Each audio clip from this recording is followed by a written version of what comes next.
Education Minister Dr. Nian Gatsby-Doddy is asking the public to be responsible with their comments and actions in response to the death of 15-year-old St. Stephen's College student Jaden Lalchan. Following allegations that Lalchan took his own life on October 3rd because he was being bullied at school, there's been outrage and sadness on social media. However, some individuals have begun targeting and attacking a student believed to have been involved in the matter, naming him and posting his pictures and that of his family on social media. Minister Gatsby-Doddy said the death is tragic and the ministry extends condolences to the bereaved family and Jaden's school community. Based on reports received, however, she said the first indication that Jaden was having difficulty at school came in the form of a letter from Jaden to a teacher on September 17th. The letter referenced teasing by another student, which was being investigated by the dean. It was also reported that on September 26th, she said a student pulled Jaden's mask and Jaden retaliated by punching the student. A teacher quelled the altercation. As the report also said, Jaden's parents paid a visit to the school on the first time on September 27th, but did not meet with the principal. She said Jaden continued to attend school without any further reported incidents until he tragically ended his life.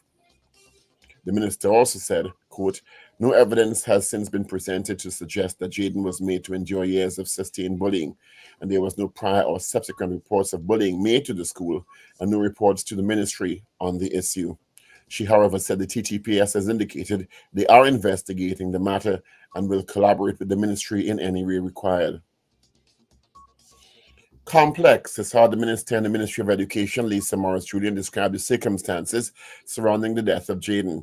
She said discussing the personal and sensitive details in the public domain will not be a responsible thing to do.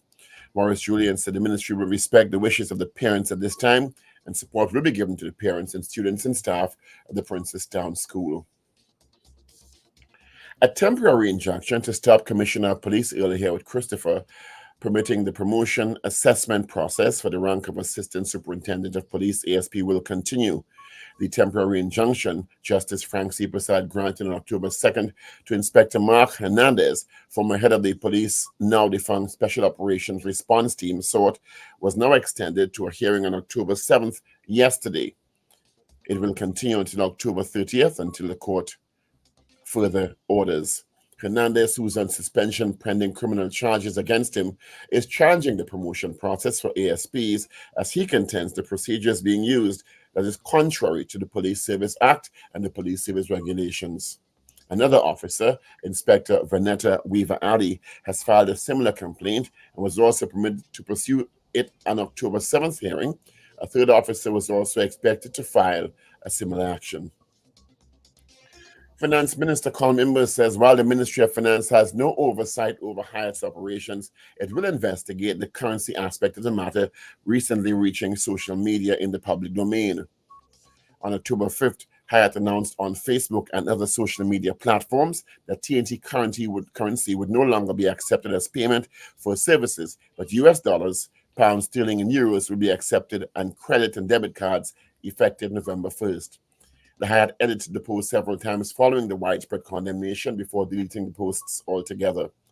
General Manager Michael Hooper responded in an email to Newsday queries that the post was prematurely distributed with inaccurate information. He said the hotel did not intend to alter its payment process at this time and apologized for confusion or inconvenience caused. On October 7th, yesterday, Minister Imber posted on Twitter, the Hyatt recently announced a contentious decision to stop accepting TTD cash and accepting USD and GBP cash, which was quickly rescinded.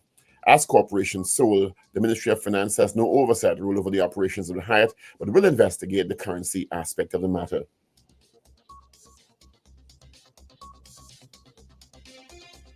In news of the region, Haitian Prime Minister Gary Conille has embarked on a trip to the United Arab Emirates and Kenya recently to seek security assistance in the aftermath of one of the deadliest gang attacks in Haiti.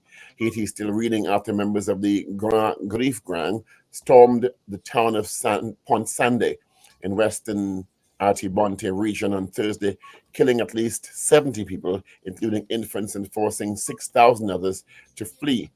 The massacre caused widespread shock even in a country that has grown accustomed to outbreaks of violence, where the national police force is outgunned, and understaffed. And finally, the National Hurricane Center says Hurricane Milton has rapidly intensified into a Category 5 storm as it tears its way toward the U.S. Gulf Coast. Winds of up to 160 miles per hour have been recorded as Milton heads toward Florida, where it's expected to make landfall on Wednesday night or early Thursday morning. And that is news to 6 a.m. right here on News Power Digital. We'll have major news coming your way at 7 a.m. Good morning.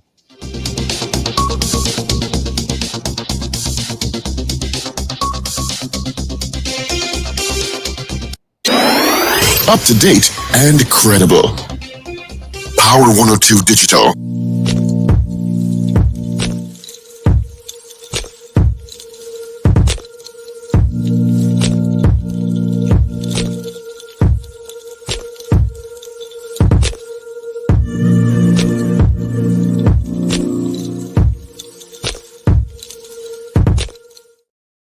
Neighbors, it is Tuesday, the 8th day of October. Thank you so much for joining us on the Power Breakfast Show on Power 102 Digital.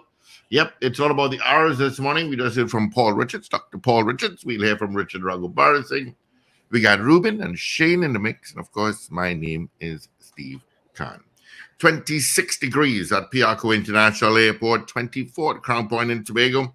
And the Met Office is saying today is going to be generally sunny and at times breezy conditions, despite a few showery interruptions.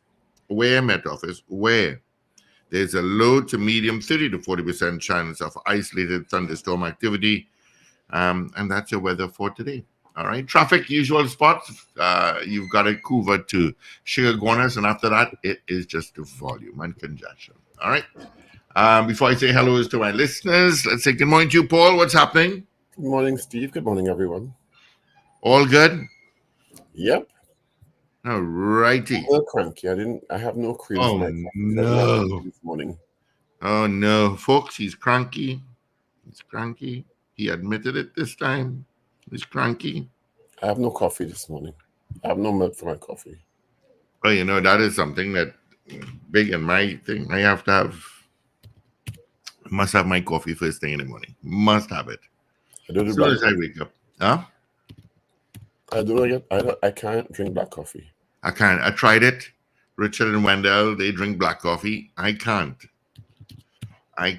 So I drank my coffee and I brought my coffee with me this morning. So when I'm having breakfast and I get off the air, I'll have my coffee. And then I'm good to go. Let's see who sent us hellos this morning. Maria Celia and Celia out of Valencia, Wendy and James Oliverman, Warren Ray out in West Palm Beach, Florida. Batten down the hatches, Ray. It's coming that way. Carol Guevara, Ewart Rajpal, Doreen Pierre, Mrs. R, Shuin Kerr. Good morning. Michael Gradison, David Wes, and of course, Mrs. Wes. Good morning, Cheryl. Bisnath Basad, John Cato, Richard Duku, Ingrid Adams, Michael Robinson out in Yokohama, Japan. And Noel, good morning, out in Canada. Where in Canada there, Anne? Brenda Isaac, Ben J, good morning to you. On WhatsApp, we have GNC Security, Auto Security, and David Nelson. All right. Yeah.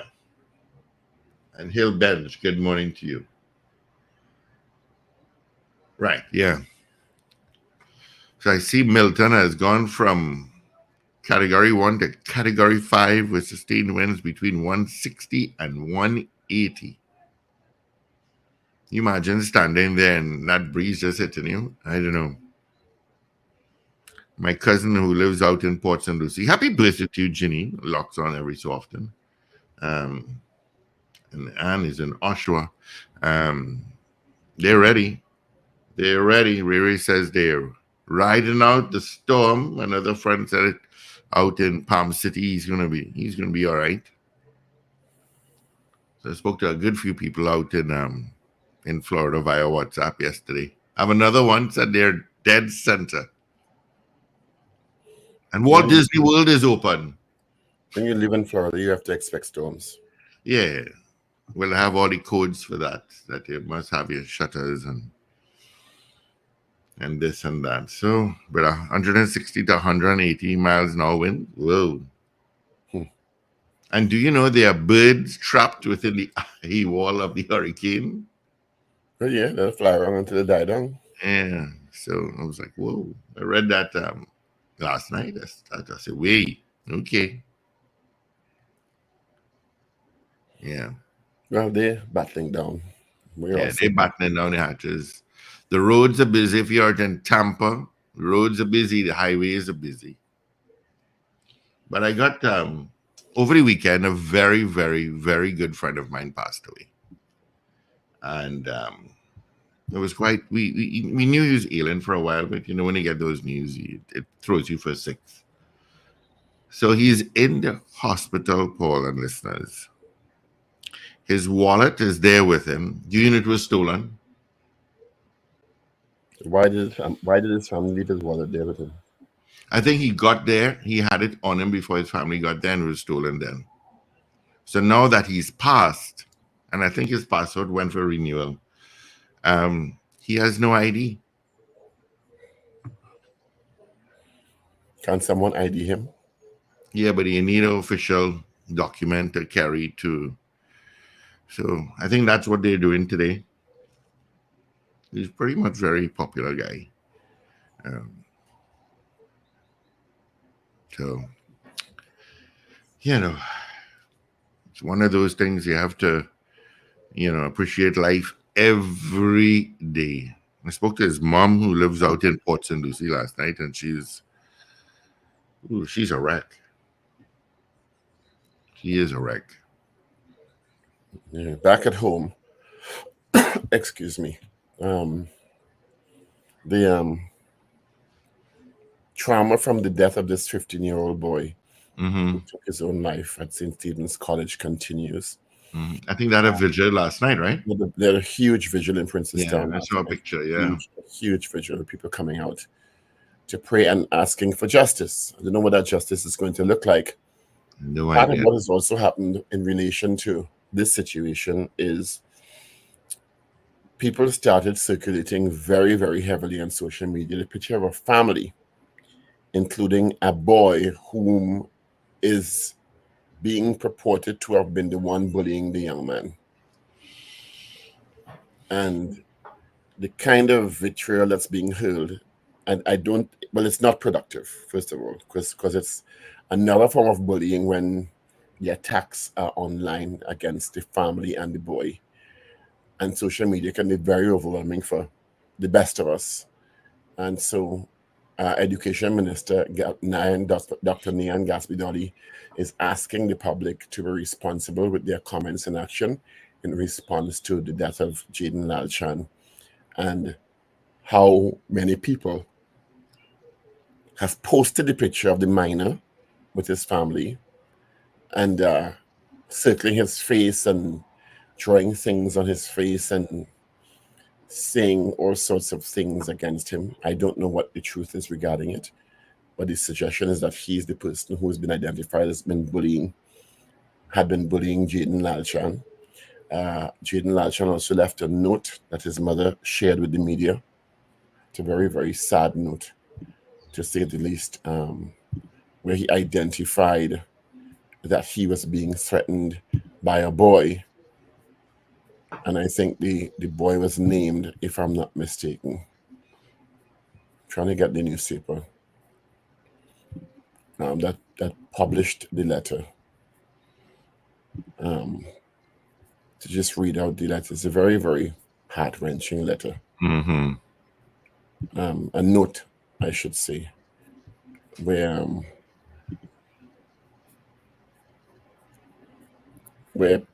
he'd identified that he was being bullied. I don't know that he named anyone in the letter, but I mean, it's such a tragic situation. And yeah, it is.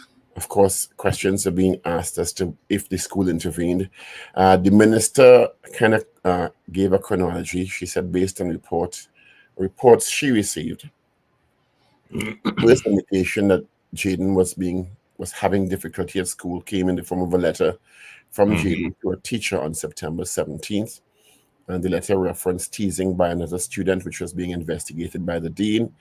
It was also reported on September 26th, the student pulled Jaden's mask. Jaden retaliated by punching the student. The teacher quelled the altercation. And Jaden's parents paid a visit to the school on September 27th, but did not meet with the principal. She said Jaden continued to attend school without any further incidents, but that's not what is being reported by the parents. No.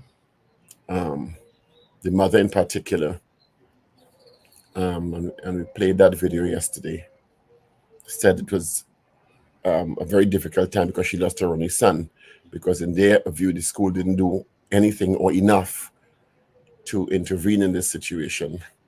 And now the boy's aunt has also added her voice to the fray. Express reporter recorded a video where she was talking to is it Inspector Meister? I think it's Inspector Meister. Yes. Yeah, it was. I saw that. And this is what she had to say. I said, Andrea, how come you didn't reach by my house? You are 5 minutes away from me. I can call him Andrew because I went to school with him, right? You found out Thursday morning. At no time in your Thursday you can reach by my gate. Friday you're not here.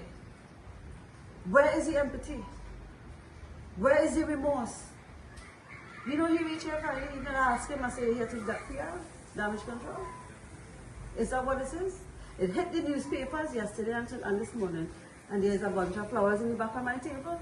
Why are you sending me flowers today? The funeral is not today. Condolence is not good enough for me, you know. I know the standard of my school. I am proud of it, and this is definitely not the standard. Clifton Dikoto right now is probably turning in his grave. Because this is definitely, all the past principal of St. Stephen's, Clifton Dikoto, Linda Dikoto, Melissa Ramcharan, Yvonne Sweet, the people who are powerhouses in St. Stephen will be very ashamed at this time because we do not tolerate this in our school. We don't. We handle things immediately. We don't do an investigation, wait for a report, wait till the students submit. So what? The child has to suffer in the meantime? So you see, they have been doing this so long, and been fighting it for so long. But what is in the dark must come to the light, and it is very sad that Jaden has to be the one to raise this issue. You understand? But they have to deal with me. Nelson Mandela says, raise a point. You have to be willing to stand up for an ideal, even if it means death. I am not afraid to stand up for this cause. Because at the end of the day, this child is a super intelligent child. When he was in the United States, he went to gift to schools because he was way ahead of his classes. Even when he was in primary school, the work was so easy for him, he passed for his first choice. And he has so many, and it's the same thing in sense. He has 3 awards to collect right now. Because he's been the best student in his class for 3 consecutives. Let's just tell you the standard of this child. He reads books like 7 Habits of Highly Effective People, Atomic Habits. He is a very mature student for his age. Do you know many people talk to Jaden and they come and say, Alex, you know, when I talk to that little boy, I feel like a stripper. I feel like I dance. You know? Because that is naturally, I always knew in my heart and soul that Jaden would make a mark on his school. He does coding. He builds computers. He develops software programs. He can do anything with computers. He wants to be an AI specialist. He went to New York with his dad this year, and he visited colleges to get brochures to plan out his whole future.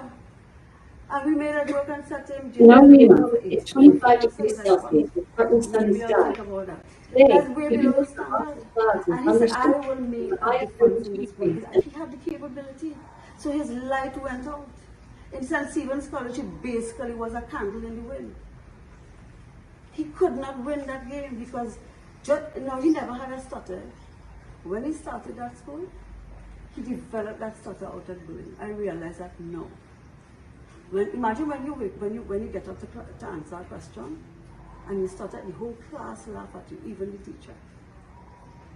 And I heard from his mother this morning, and she was, as time goes by, She's now remembering things and starting to put pieces together. It's a puzzle for her. And she was telling me one time Jay came home and he was being bullied and he told her about it. And the teacher said to him, "Well, I'm not your mother." And she said, "Jay, are you sure that's what your teacher told me?" He said, "Yes, I am."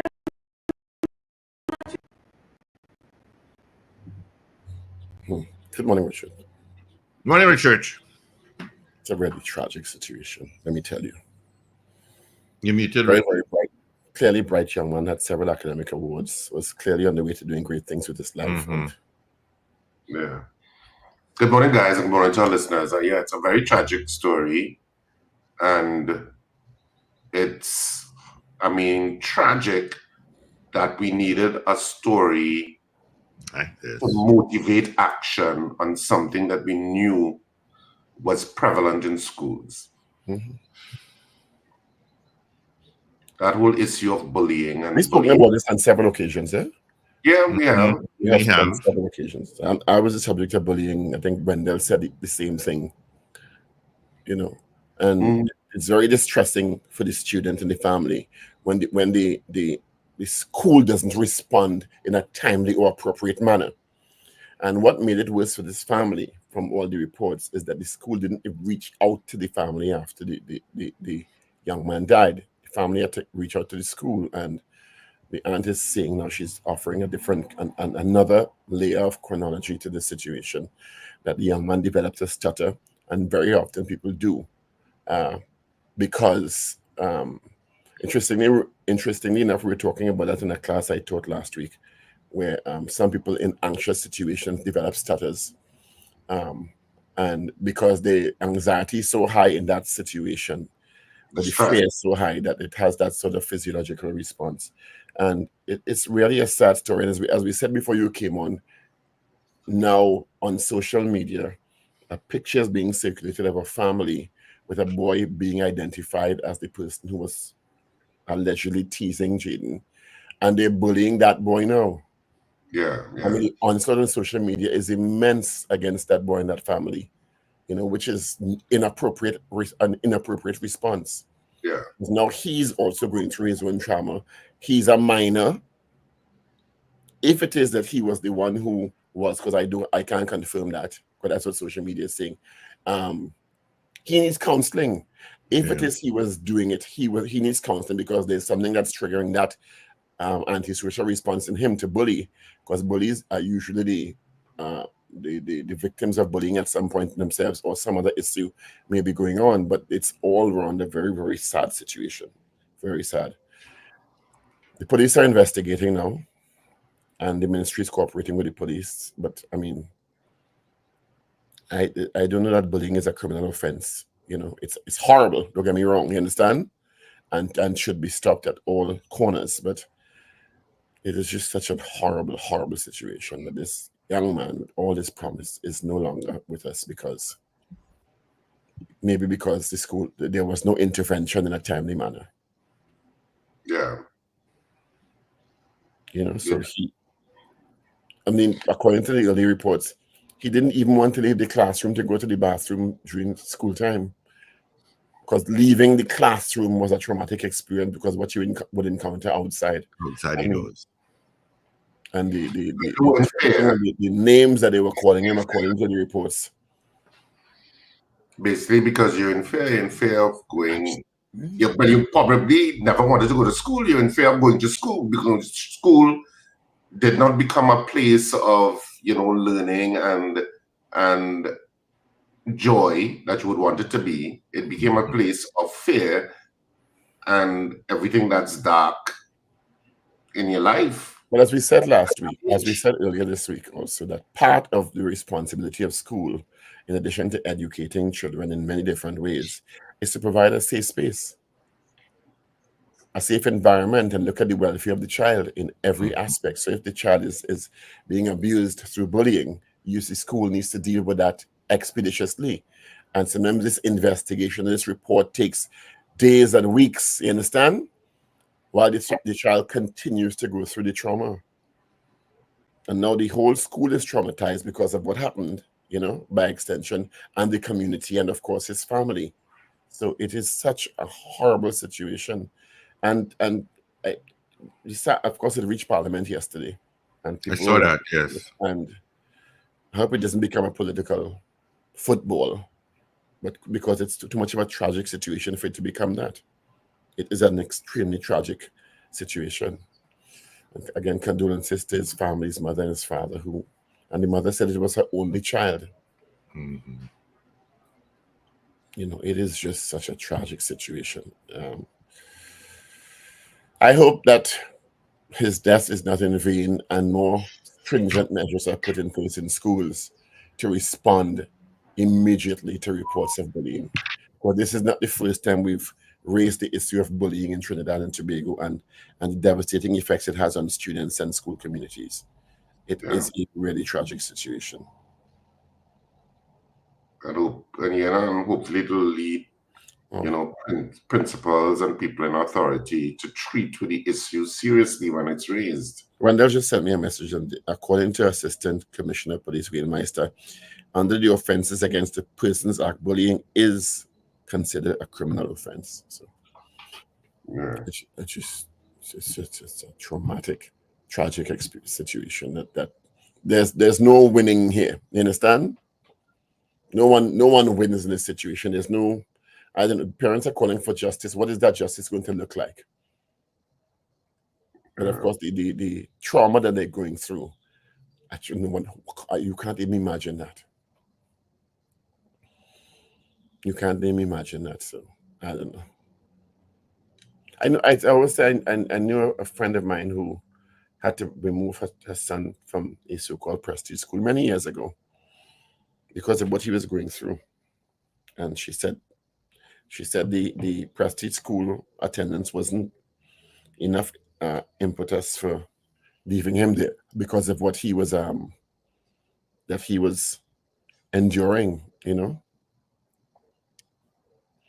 Claudine Cupid said there's a slim line between bullying and teenage banter among boys. Well, you see, that was acceptable long ago. But what is banter to one person is traumatic to another person. You understand? So people could say, "Oh, well, it's just teasing." You don't know what that person is going through with those so-called simple words. You don't know.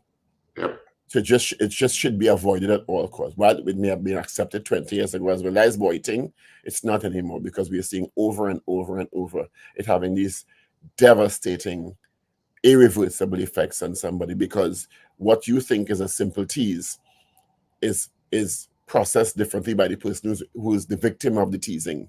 You understand? You can't say it's simple. And I understand your sentiment, Claudine.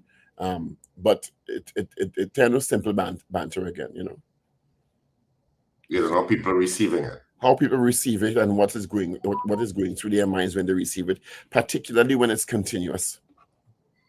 Yep. So I don't know. It's just really, really the country is in mourning today,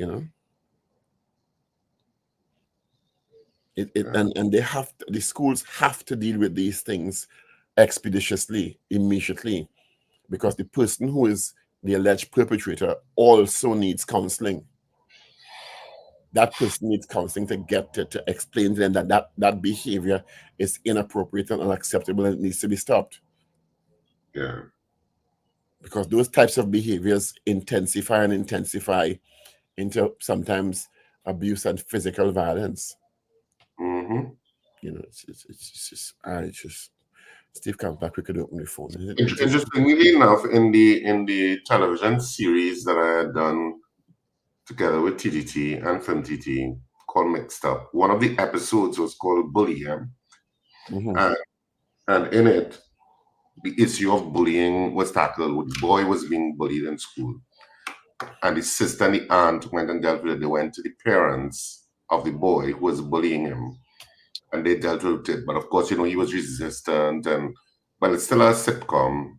So it's framed in a particular way. But yeah, it dealt with the topic and it dealt with it from different angles. The little girl, her friends, her closest friends, because she was part of a little group in her primary school, and her friends had moved to a school in Port of Spain, so she was now alone, and she felt she would be bullied by other girls.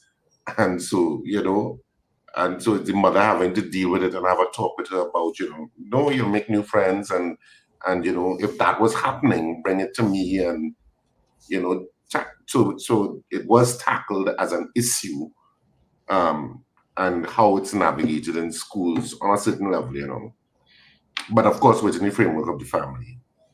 But it's an issue. It's an issue that, is as old as schools, is as old as bullying is also part of the society that you see it happening now. On a wider scale, yeah. On a wider scale, in terms of the criminal element. Extortion is bullying. That's what it is. When they say you have to pay X amount. It's a different level of threats. Different level. All of those things are all under that broad thing of what happens in terms of some housing estates when people feel they have more rights than you. So it's something that's pervasive throughout life and throughout the society. And how do we deal with it? I think the question here, while there are children who will engage in antisocial behavior like that, is the response of the school. Exactly. I think the response of the school is under question here. That's why you have to start tackling it. Yeah. If the school is not responding immediately and it's taking forever for an investigation, or the school dismisses it as nothing, or according to the aunt in the clip that we played, the teacher told him, I am not a parent to take care of you. Actually, yes, you are. While he's in your care, in your classroom, he is in your care, or she is in your care. It's not only to give maths and English. That child is in your care. Yes. As a teacher, you have to be vigilant about what's going on in your class. Right? And AJ is right. After a while, I remember when I was being bullied, I snapped.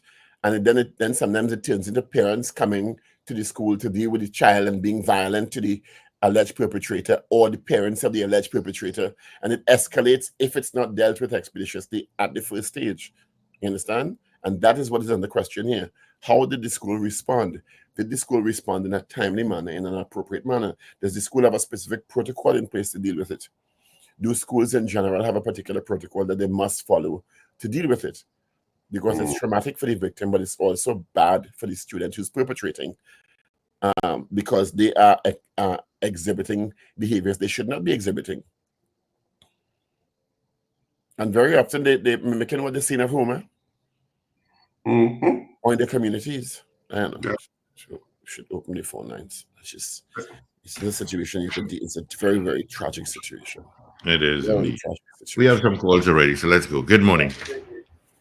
Good morning, Steve. Morning. Go ahead. Morning, Dr. Paul. Good morning, Richard. Some so-called, I should say, prestige schools don't like to have the name of their school publicized, So any wrongdoing, they try to keep it hush-hush, but they don't know that hush-hush is doing more harm than good.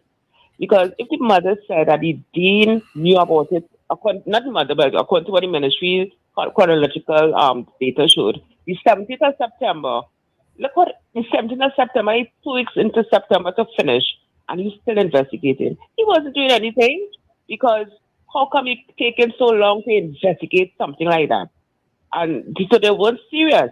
And now as I say, look what happened, this tragic circumstance, when everybody has to be talking about it, it's too little too late, And I agree with the aunt. Look how much things she said. Look how all these principals from these schools in serious colleges are so much of a recognized school that they do a lot of work. I follow a lot of schools. They do so many good things for this thing to happen. The principal just turned a blind eye and a deaf ear to everything what the parents are saying. But the only thing I could say I want to fault the parent for, she should have gone to the police, because from Form 1 till now, that is 3 whole years this boy in pain. And I mean, she has so much life. He has so much things ahead of him, because they say he was an intelligent child. I could imagine what she was looking forward to see her son grow up to be a big man to do. This thing is so heart-wrenching, and you can never get over this as a parent.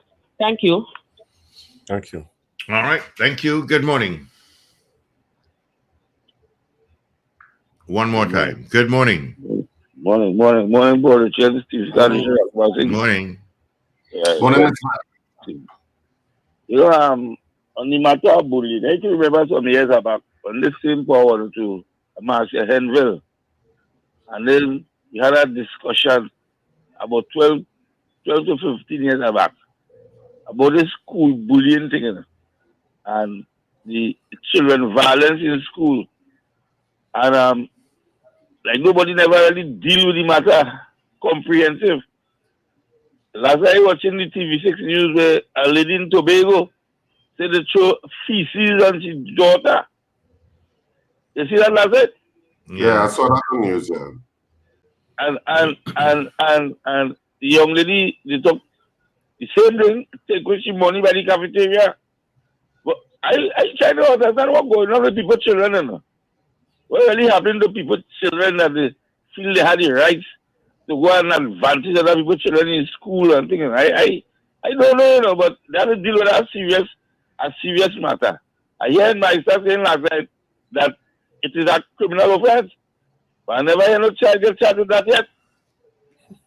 So where we going with this? Right? And the young man who they say was the bully, I see picture with the mother and father on some picture there already too. So in the end of the day, he go and get bullied too. So we living in a bullying society.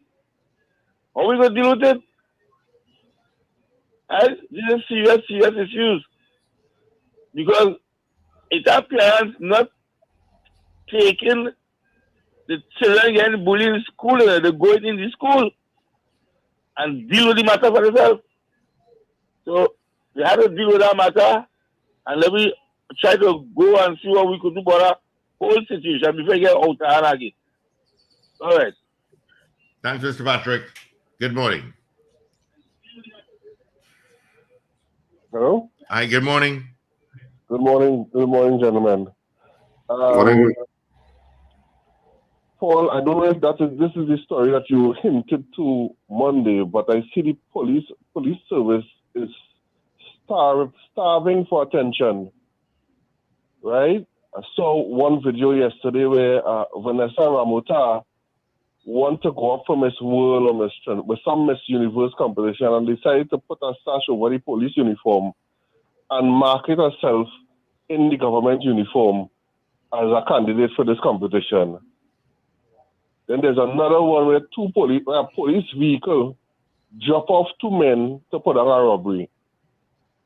And something is wrong with the fleet and the fleet manager, the fleet management, because far too many times police vehicles are being used for nefarious activities. When there's not the police themselves involved, they now have bandits being dropped off to put on work by police vehicles. You understand? We need to keep a closer eye on this organization because there are rogue elements all over it. I'm not saying all police bad, but we have rogue elements in the TTPS and we have some TTPS officers with mental issues. I don't understand. Still trying to wrap my head around the fact how you could put on a sash across the government uniform and stand up in the night and market it. I am Vanessa Ramota and I'm going up from Trinidad and Tobago and I would like to introduce you to I'd like to show you my church and this is where my church and I grew up. There's some kind of mental issues going on with this young lady. Why would you say mental issues are going on with her? Pardon me? Why would you say mental issues are going on with her? Because that is not a normal action of a human being. Even if you are it may be inappropriate, but I don't know that it meets the benchmark that you could diagnose she has mental issues because of that. I am not diagnosed. I'm simply saying there's something wrong with the individual, right? But you just said they have mental issues. Didn't you just say that? You don't remember what you're saying? There seems to be. Are you diagnosing over the social media now? There seems to be. That's not what you said just now. You said you were definitive. Okay, Mr. Nitpicking for words. But yes, you go again. Words have meanings, right? Already meat. You know words have meanings, right? Again, eating the bone and throwing away the meat and taking away from the point that I'm trying to make. Right? My point is about the TTPS and something is going on in that organization that we need to pay attention to. And individuals in that organization who are not doing crime, going up for fashion show and all kind of craziness in that organization. All right? All right. Thank you. All right, then. Morning. All right. 222-8255. Toll free for North Americans. 866-525-1099. It's a special skill set.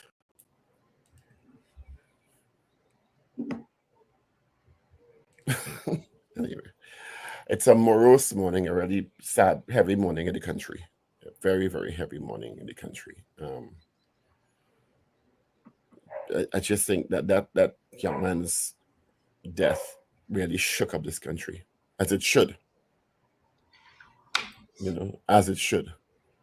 Because I mean, at the end of the day, there should have been a different kind of response to his trauma. CC Houston died yesterday. Yeah, with Yeah, The mother of Whitney Houston died at the age of 91. She was dealing with Alzheimer's and she passed away in the company of her family. So now she's with her daughter and granddaughter. May she rest in her peace. granddaughter as well, yes. The Minister of Finance, also changing gears a bit, said that while he, as corporation sole, has no oversight function over Hyatt, he does have the ability to investigate the currency aspect of the announcement that was rescinded by Hyatt, and whether or not it was a bizarre event by Hyatt, bizarre to say the least, And then they put it back and say, and then the information was that it was inaccurate and premature, which they should have chosen one of the two words, because it is either inaccurate, and you should put out the accurate statement, or if it's premature, it meant you plan to say something about that particular scenario in the future. But because of the response, you put it back quick, and say we don't operate as normal. Come on, Hyatt, do better. Yeah. We do have a call. Good morning. Yeah. Hey, What Morning. What? No, go on, Dean. Oh, yeah. No, although I agree with the response thing, I do feel that schools need to monitor. You have to monitor teachers. When children there, the playground is one of the biggest spaces where people are bullied, how they talk to each other. When you're going into there's a monitoring system and a preventative system before you have to shut down the bullying. And I think when you sit down around young people, you see just the interaction. You can see some tension between this one and that one, and how they speak. So we can't be waiting all the time for them. And I know you miss gaps. You'll have gaps and you'll miss out. But I don't know if there is any, in my experience in school, I never saw any teacher stand up. I mean, they will always observe. You see them from the balcony on the second floor, in fact, they were looking at you. But I don't think we had any teachers in St. Joseph Boys RC in the background playing, pelting stone, and because we used to play down. I never used to see teachers, but I know there's kind of observations, and they will understand who's this one and that one and this one, and who's the active one, but it's always, and I think that you have to have more of those things. I don't know if teachers need assistance, because you need teachers' assistants, and these assistants now will be the monitoring ones, because teachers say they overwork. They will say the union will come and say that we overworked and we do this and we have to do that, and we dip in our pockets. And all right, if you need teachers' assistants in schools, or that's the social worker. What is the social worker role to be the monitoring, or and to have these things to recognize. And when you recognize, I mean, I do some projects with some young people, and you can see, and you always have to hey, you always have, and you realize that I don't have the language. Somebody else might have a better language to deal with this, because we had to deal with this young boy, and he was, I mean, it's almost a fight, it's a fight, and you could see that this not coming from the classroom, because they just met each other, it's vacation, holiday thing, and this coming from, he bringing it from where he coming from, and it acting up in the classroom, and then Okay. sometimes it, So I think we have to do the thing better, and how we organize our schools and the social interaction between them, because that is it. And even the bullying from the teachers. I mean, teachers bullied students continuously. A teacher felt a geometry set in Form 3 behind me. And I always wondered how that could be a response to something from a teacher. All right. All right. Thank you. All right. Take one more call. We go to the news headlines afterwards. Good morning, caller. Yeah, some teachers can be bullies too, and some teachers can be vindictive too. Yes. No, Affect students. Morning. Hello. All right. Not there. All right. Richard, you have your newspaper? No, I don't have newspapers. All I have is Guardian today. Okay, it's Monday. It's Tuesday, the 8th of October. Let's start with the Express Online to see what's trending this morning. Minister stops threatening boy. Calm to probe currency aspect of Hyatt TT dollar fiasco. Guyana Global. Caribbean Airlines VP of HR resigns. The company says it has no relation to the ongoing action by pilots. 8-year-old beaten, bullied, writes letter. NCRAHA CEO, nothing wrong with Crick's Meals. New wage to benefit 20,000, says the Social Development Minister. 2 charges in South child abuse case. Gonzalez 24/7 water for 70% by year end. And that's it for the Express. Crick's Meals? What Crick's Meals are you talking about? Hospitals. You didn't see the picture? No, I didn't see it. No. Anyway, let me go to the Trinidad and Tobago Guardian for today. And of course, just in case you didn't know, today is October 8th, 2024. So the main headline in the Guardian this morning: probes into Jaden's death. That's the headline that they went with. Police and school authorities investigating students' suicide. Padarath, I know what it feels like to be bullied. The main picture is that of a vigil, I guess. Parents of Jaden Lalchan, Farida, and Roshan Lalchan at Wright, and Princestown MP Barry Padarath, second from left, lead a candlelight vigil from the promenade in Princestown to St. Stephen's College in honor of the deceased Form 4 student last night. So that's the main page. Well, that's the front page of the Trinidad and Tobago Guardian. And on the back page in the sports, the main headline on the sports page is Kings crowned CPL champions. And that's basically the main headline on the back page.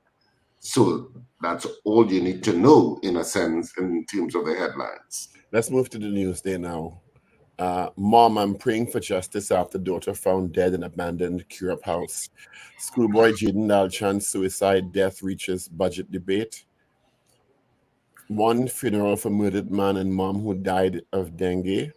Hurricane Milton threatens Trinis in Florida. Trinidad president, objective is global expansion. MP Parry mourns 15-year-old boy's death. UNC MP Parry sings swan song in budget debate, says this may be his final one. Still no promotion to ASP, ranks as more cops complain. I don't like TGPS can't get this promotion thing right at all. Central Bank lawsuit against Lawrence Dupree, others will go on. And IMBA, Ministry of Finance to investigate Hyatt's stance on TT dollar issue.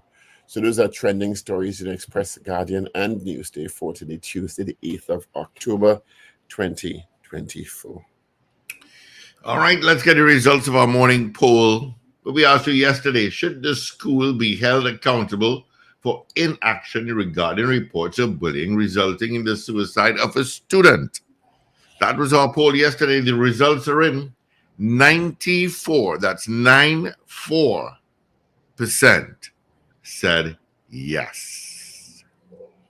All right. Of course, let's get into this morning's poll.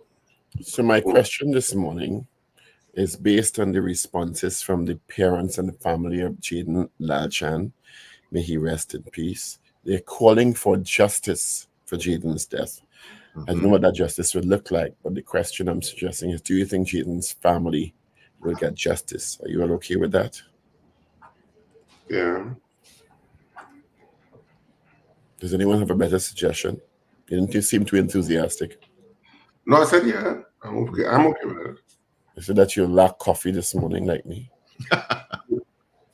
Who you talking to, me? He's home. He's got coffee everywhere. Who you talking to? Me? All right. Today's our question. I feel no. I think it's it connects to the main issue that everybody's talking about. Yeah. And yesterday was a different approach to the question. Today now takes it on a different angle. Do you think they'll get justice? Whatever that justice looks like. Mm-hmm. But do you think they'll get justice? Do you think the system can give them justice? You could decide yes, you can't. So our question this morning, you can vote yes or no. Do you think Jaden Lalchan's family will get justice? That's our poll. 222-8255. Toll free. North Americans 866-525-1099 on Facebook, YouTube, and of course on WhatsApp at 318-1021. Just put your name to it, okay? Good morning. Good morning, caller. Good morning. Morning. What's your vote? Everything all right? Yeah. Do you think Jaden Lalchan's family will get justice? Yes or no? I don't know what to say. Let me say no. I say no. You say no. All right. Thanks. All right. Got some votes coming in. David Wares says no. Boswell John, no. CJ in New York says no. All right, CJ. Michael Robinson says no. Julie S. Batiste, no. David, another no. David Sherrill says no as well. Michael Oliver says no. Melissa, no. Vaughn Drayton, no. Roger Seawing, no. Good morning to Anthony out in Toronto. Have a good day. Lyndon Lassie, no. Jess Archer Kennedy, no. Good morning. Good morning. Good morning, gentlemen. Before I give my vote, let me send our friends to the people of Florida, also my daughter and husband who lives in St. Lucie. My answer is no. Yeah, my cousin lives out there too. All righty, thank you. That's some scary storms, man. That's a skid. That one escalate real fast.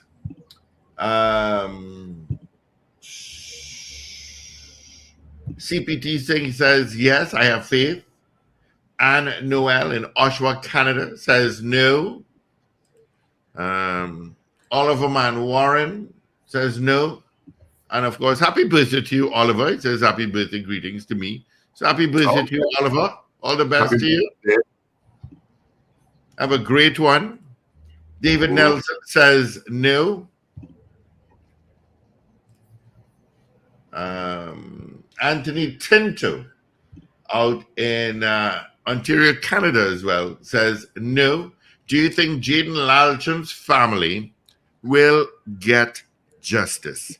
Yes or no? That's our poll question. What says you? Yeah, of course. 222-8255, North Americans, 866-525-1099. People on the web and all streaming platforms use the messaging portal there. And if you're listening just on smart devices or watching us on television on Emily TV up the Caribbean, then you can, of course, send your vote via WhatsApp. because bullying also, I'm sure, is a problem up the islands too in your school system. So you can also vote on it too. Of course, WhatsApp us at 868-318-1021. Wendell had sent something here that's interesting. Let's teach our children that if a joke makes fun of someone, it's not funny. If a game excludes someone, it's not a game. If a prank hurts someone, it's not amusing. If a conversation talks about someone who isn't present, it's not appropriate. If love is conditional, it's not love. I see you just sent that. I know about the last one. Yeah. Oh, you think there is conditional love? Of course. That's what you've had your life? Is that why you turned out the way you Let's focus on the poll. Let's not get sidetracked.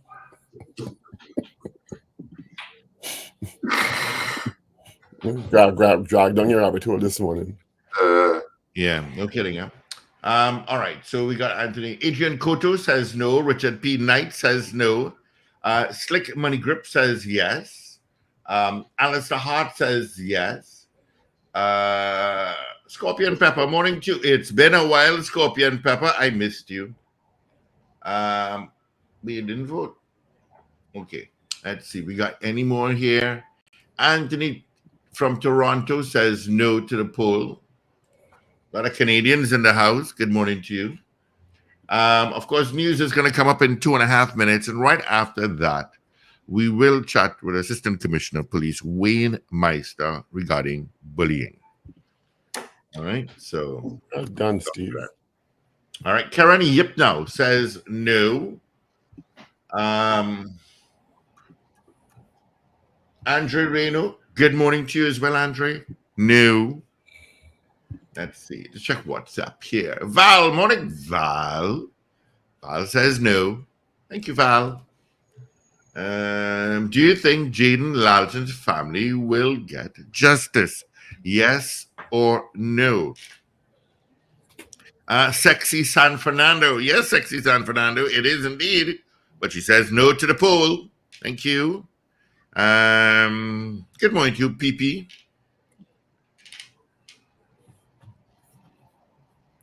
Let's see. Michael Gradison says no. Wayne Wolfie, good morning to you. Cheryl Henry, I say no. Thomas Diaz, no. Thank you, guys. Let's see. Anne-Marie, good morning. Anne-Marie says no. Cascade St. Anne's. You know, Cascade St. Anne's, you can put your name, you know. Cascade St. Anne's says no. Vianney Warwood says yes.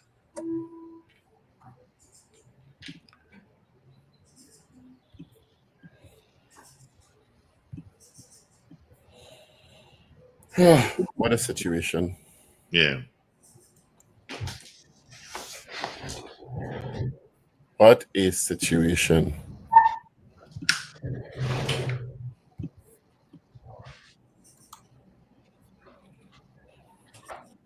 Yeah, so of course, still taking your votes. Do you think Jaden Lalchan's family will get justice as we head towards 7 o'clock news? Of course, I want to thank all the people who came out in San Fernando over the weekend to the play That's Extravagant News. Of course, we head to Cipriani College this weekend at Saturday and Sunday at 6:30. So we are in East Trinidad in Cipriani College in Valsine.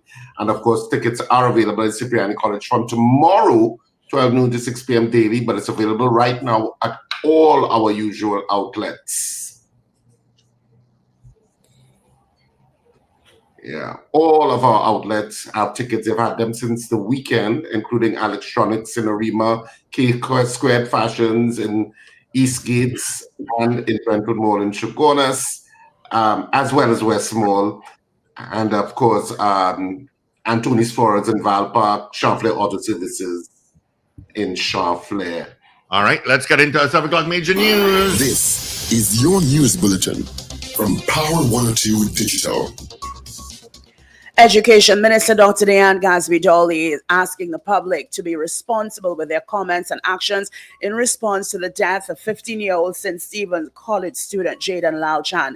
Meanwhile, Member of Parliament for Princestown Barry Padarath calls on the Education Ministry to address bullying in schools. Ministry of Social Development and Family Services offers support to the traumatized relatives of the teen, and Florida braces for monster Hurricane Milton as it barrels towards the state. Details in a moment. This is news to 7 o'clock on Power 102 Digital. I'm Avril Sintel Bob. Good morning. Education Minister Dr. Diane Gasby-Dolly is asking the public to be responsible with their comments and actions in response to the death of 15-year-old St. Stephen's College student Jaden Lalchan, following allegations that Lalchan took his own life on October 3rd because he was being bullied at school. There has been outrage and sadness on social media. However, some individuals have begun targeting and attacking a student believed to have been involved in the matter, naming him and posting pictures on social media, inflaming the situation further. Minister Gasby-Dolly said his death is tragic and the ministry extends its condolences to the bereaved family and Jaden's school community. Based on the report received, however, she said the first indication that Jaden was having difficulty at school came in the form of a letter from Jaden to a teacher on September 17th. The letter referenced teasing by another student, which was being investigated by the dean. It was also reported that on September 26th, she said a student pulled Jaden's mask and Jaden retaliated by punching the student. A teacher quelled the altercation. As reported, she said Jaden's parents visited the school for the first time on September 27th, but did not meet with the principal. She said Jaden continued to attend the school without further reported incidents until he tragically ended his life. The minister said there was no evidence presented to suggest that Jaden was made to endure years of sustained bullying, as there were no prior or subsequent reports of bullying made to the school and no reports to the ministry on this issue. However, she said the TTPS has indicated they are investigating the incident and the ministry will collaborate in any way required. Complex is how Minister in the Ministry of Education, Lisa Morris-Julian, describes the circumstances surrounding the death of Jaden Lalchan. She said discussing personal and sensitive details in the public domain will not be a responsible thing to do. Morris-Julian said the ministry will respect the wishes of the parents at this time and support will be given to the parents, students, and staff of the Princestown School. Madam Speaker, the Student Support Services Division did reach out to the grievant family as well as the school to offer support during this profoundly difficult time. As a former form teacher, I can tell you, having lost a student to similar circumstances, there are children that are hurting right now. We at the ministry will wholeheartedly respect the parents' wishes and will allow them the time and space they need at this particular hour. She warned the situation should not be turned into a political tool and appealed for the services available for persons struggling with depression and anxiety to be utilized. I take this opportunity to remind all parents that they can request counseling for their children. These services are available in schools, but also at the Ministry of Sport and Community Development, their mediation centers. The Minister of Social Development and Family Services sent her team out this morning to visit the family. Madam Speaker, the Ministry of Social Development and Family Services has established a national suicide prevention hotline, 800-COPE. Meanwhile, Member of Parliament for Princestown, Barry Padarath, called on the Education Ministry to place more emphasis on addressing bullying in schools. MP Padarath claims all should be done to ensure inroads are made in tackling this serious matter. His remarks were made during the budget debate on Monday. Nothing that we do here today, Madam Speaker, nothing that we do here today will bring back this child of our nation. Why has the policies failed? Why has the school failed? Why has the child protection unit failed? Why has the legislative framework failed? Why has the billions of dollars spent in the last number of years failed to yield results? The Ministry of Social Development and Family Services says it has reached out to the family of the St. Stephen's College student who unfortunately committed suicide recently. The ministry has offered its support to the traumatized relatives of the young man who have indicated their willingness to meet with the ministry's social workers. The general public is being advised the suicide prevention hotline continues to be available, and the National Family Services Division continues to reach out to families to offer counseling and psychosocial support following the tragic loss of a loved one. Finance Minister Colm Imbert says while the Ministry of Finance has no oversight over Hyatt's operations, it will investigate the currency aspect of the matter relating to the state-owned hotel chain's controversial social media post. On October 5th, Hyatt announced on Facebook and other social media platforms that TT currency would no longer be accepted as payment for services, but US dollars, pounds sterling, and euros will be accepted effective November 1st. The Hyatt edited the post several times following widespread condemnation before deleting them altogether. General Manager Michael Hooper told the Newsday newspaper in an email that the post was prematurely distributed with inaccurate information. He said the hotel did not intend to alter its payment processes at this time and apologized for any confusion or inconvenience. You are listening to news on Power 102 Digital to 7 o'clock. Further afield, the southeastern U.S. is preparing for a second ferocious storm in as many weeks as Category 4 Hurricane Milton is due to make landfall on Wednesday. Winds of up to 155 miles per hour have been recorded off the coast of Mexico as it hurtles toward the state of Florida. The National Hurricane Center has described Milton as an extremely powerful storm, which poses an extremely serious threat to Florida. Florida Governor Ron DeSantis has told people to evacuate, warning time is going to start running out very soon. The fresh warnings come less than 2 weeks after Hurricane Helene arrived in the Gulf Coast as a Category 4 storm. It went on to kill at least 225 people across Florida, Georgia, South Carolina, Tennessee, Virginia, and the worst hit state, North Carolina. Well, let's find out how our weather is faring for the period today until midnight this morning. Generally sunny Trinidad and Tobago and at times breezy conditions despite a few showery interruptions. There is the low to medium chance of isolated thunderstorm activity. Nighttime will be fair to partly cloudy with isolated showers and the risk of the heavier shower or thunderstorm favoring Tobago. Gusty winds and street or flash flooding are possible in the vicinity of heavy downpours. You can expect a temperature high of 34 degrees Celsius at Piarco International Airport and 33 degrees Celsius at Crown Point in Tobago. Currently, it is 28 degrees Celsius at Piarco and 25 at Crown Point. Recapping your headlines to 7 o'clock. Education Minister Dr. Nyan Gasby-Dolly asked the public to be responsible with their comments and actions in response to the death of 15-year-old St. Stephen's College student Jaden Lalchan. Meanwhile, Member of Parliament for Princestown Barry Padarav calls on the Education Ministry to address bullying in schools. Ministry of Social Development and Family Services offers support to the traumatized relatives of the teen, and Florida braces as monster Hurricane Milton barrels toward the state. I'm Avril St-Hilbab. That was news to 7 o'clock on Power 102 Digital. Look out for more news in detail at 12 o'clock today and an update at 8 o'clock this morning. For more details, log on to power102fm.com. Up to date and credible. Power 102 Digital. All right. Thank you so much. Thank you. Avril, what are you doing? All right. Thank you so much, Avril, for our major news. Of course, you could join Avi again at 8 o'clock for our news brief.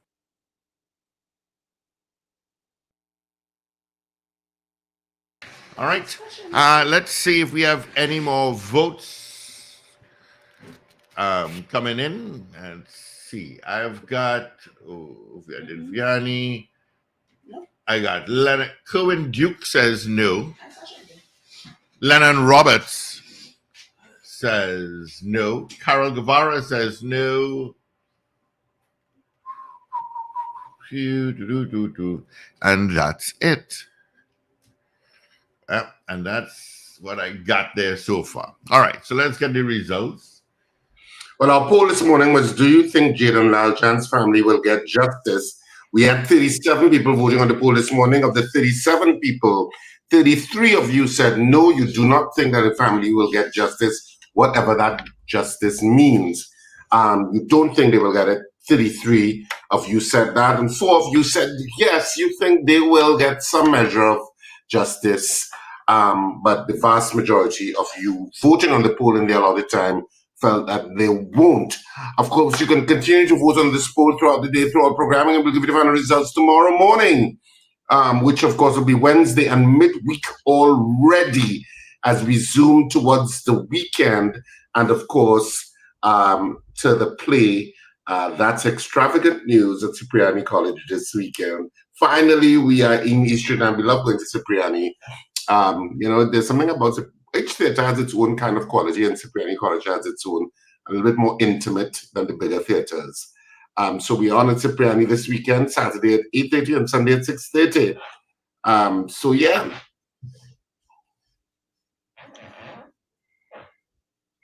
I don't know what's going on Arapita Avenue with regard to those lights, the solar lights that turn different colors or are generally purple. All of them seem not to be working now. I don't know what's going on. And because they're solar and all of them are not working, it's not like some are lighting and some are not lighting. They're all not working, at least from what I have observed. The 2 times I've been on the avenue in recent times, and so I want to assume they're not working at all. And I don't know what that means, but it indicates something. And I hope it doesn't indicate what I think it indicates about our lack of maintenance of issues, and it's just going to be left there and nothing happens after all of the money spent on trying to upgrade the avenue, which is still an ongoing thing. Yeah. All right, let's welcome our guest, ACP Meister. Good morning to you. The present morning to you, Mr. Khan. Mr. Khan, probably at home. Morning. Of course, it's Paul Richards and Richard Ragoobarsingh this morning. And of course, welcome to the show once again. Of course, we had a poll this morning where we asked you, do you think justice, let me just get the wording here correctly before I get buff. Yeah, do you think Jaden Lalchan's family will get justice? Well, I want to tell you that we will be doing an investigation, and that's just the procedure. So the investigation, a thorough investigation will be done.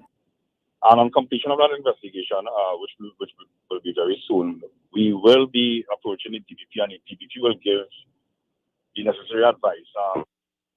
I'm actually seeing, that some of the options will be that the DPP could order an inquest into the circumstances. So I don't want to be premature by, giving the information beforehand until the completion of the exercise and the utterances by the DPP. You're muted, Paul. ACP Meister, good morning. Thank you for joining us again this morning. Good morning. Good morning. Let's talk about this scenario. Is there any information you can update us on based on investigation so far?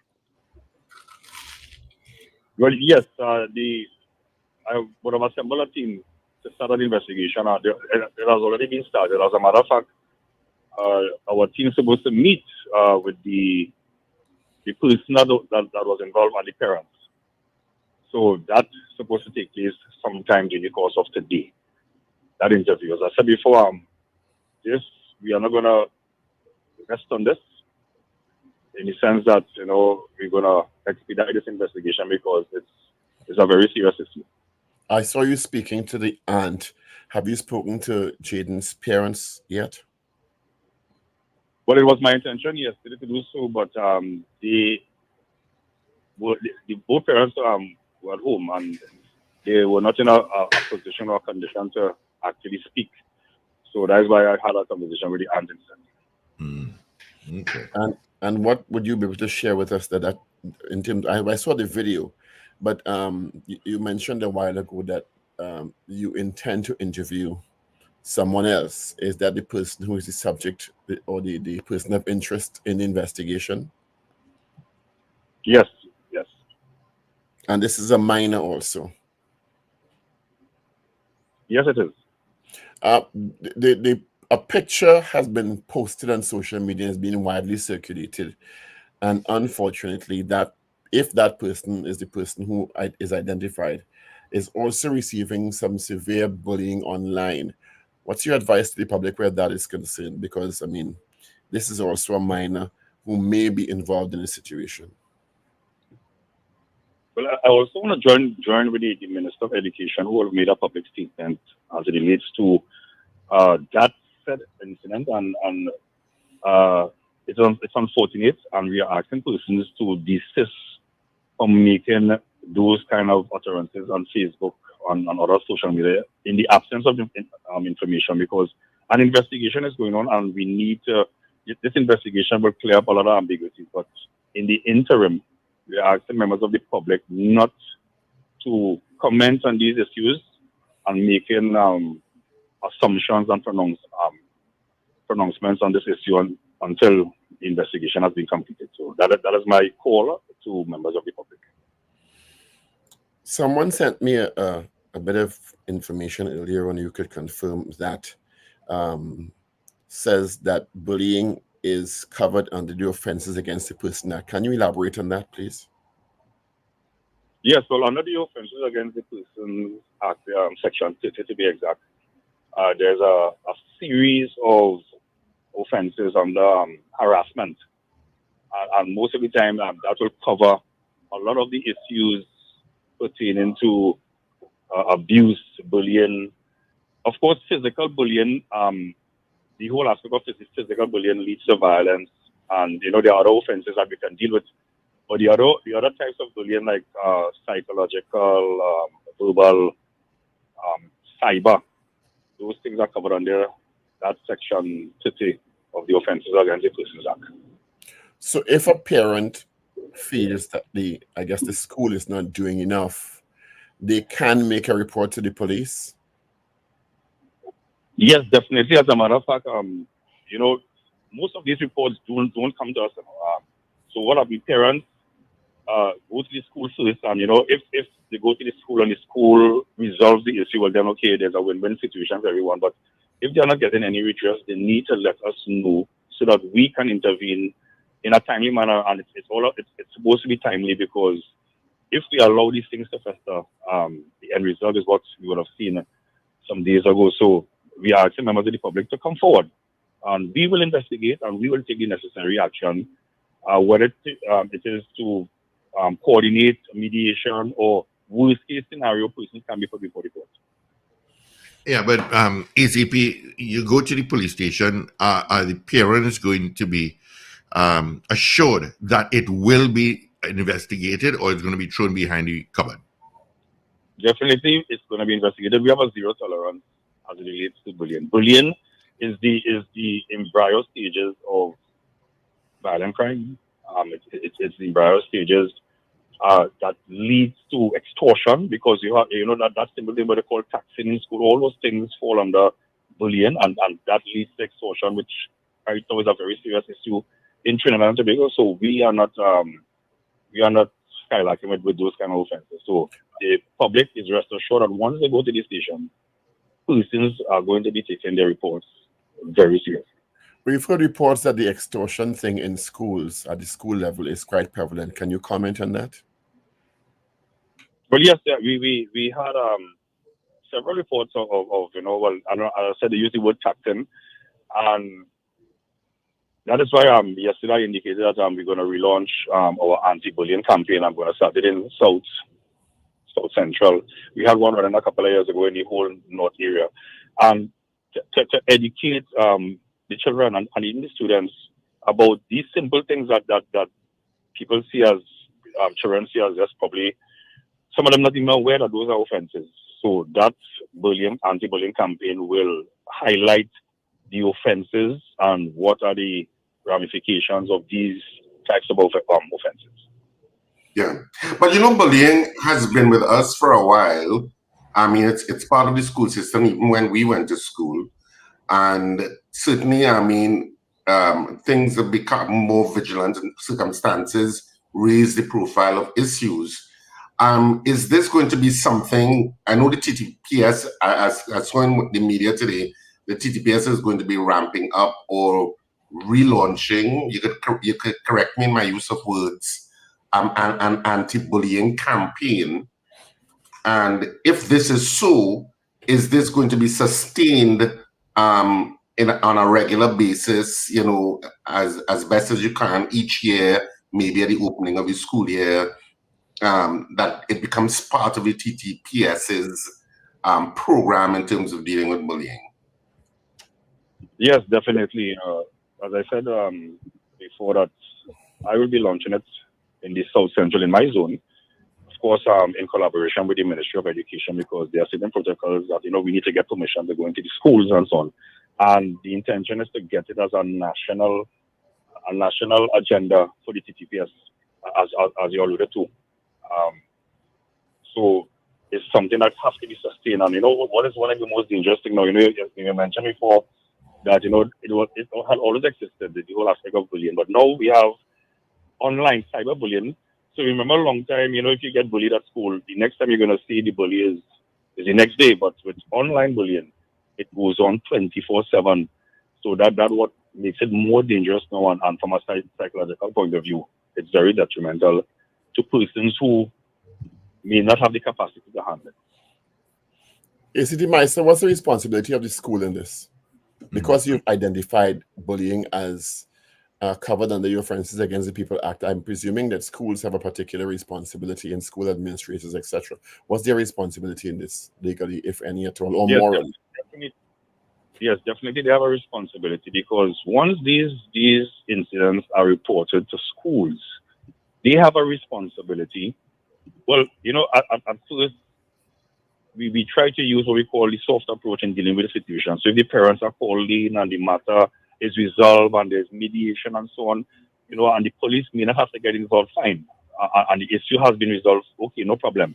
But if that problem persists, the school, they have a responsibility to at least let the police officers know. So even if the parents didn't come to the police, the school have a responsibility.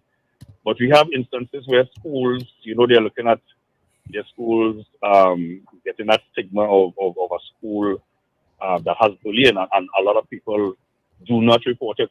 And that's what we're encouraging schools now to do, to, forget about the whole aspect of stigma. It's a very serious situation. Report these incidents to the police. But is there a penalty for schools who do not report? Because it's a legal responsibility? Well, at this present time, I am almost certain, there are always offenses under the sun for everything, but I wouldn't be able to give you any specific offense that could link, but I know that there's a legal responsibility for the school to make that report. Is there a timeline within which you expect this investigation to be completed? Well, I will say that we are trying to at least get all our documentations in order to approach the DPP. And I am looking at within a 2-week period to get this whole thing organized. All right. And what about bullying in such a manner? Let's say they're being bullied and they say, if you open your mouth, I'll come after you harder. What are you going to do with a situation like that? Because that will happen. Well, it's the same situation we are facing with the aspects of extortion. The persons are in fear. But what we are saying is that, damn if you don't. So if you don't speak up or you don't say anything, the problem will continue. So we will let the public know that, rest assured that the police, we will be on your side. Come to us, make the report, and we will take all the necessary protocols. And if it means going to the extent where we offer that level of protection, we are going to go the distance, because each life is very important. Indeed it is. All right.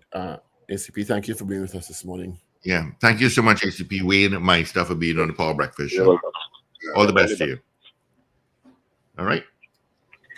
Yeah. I suppose the issue would always be how much you can sustain it, because the TTPS has a part to play in this, and we are a small society.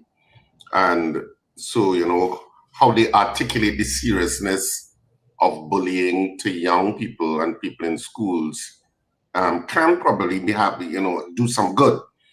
But it's the ability to sustain, because oftentimes we respond to situations in the now. So Jaden Lalchan is in the now, and unfortunately so. So there is a kick up of responses from the Ministry of Education, from the TTPS, and then we live in a society where things can die down and become not important or seen as important again, and so you have to keep the fire lit under this issue, because it's an issue that's ongoing and is will always be there. When you see school fights and all of those things happening, sometimes it's connected to all of that. Yeah. Because if you don't get redress, you retaliate. Yep. Which I'm well familiar with. You get to the point where you don't feel that the authorities are doing what they're supposed to do, and you take matters into your own hand, unfortunately, which may also end in a kind of different kind of violence too. Because one of the reports indicated that the alleged perpetrator pulled a mask off of him and he punched the perpetrator. So this seems to have been an ongoing issue, contrary to what the ministry is reporting, that according to the evidence they received, it's not ongoing. So it's just a really, really sad situation. It's extremely sad. It's a tragic situation. And you would have to, because people try to, I don't want to say, it's saying alter the truth is being maybe too. Everybody in damage control mode now. Yeah. So I don't say everybody in damage control. Yeah. But paint themselves in the best light possible. Yeah. In terms of how the matter was dealt with. Yeah. So everybody, as the aunt says in the clip with ACP Meister, everybody now, the school sent a bouquet of flowers after. The mother said the school didn't even visit her, they had to visit the school. You understand?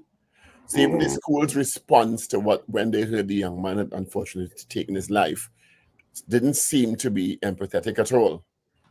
Yeah.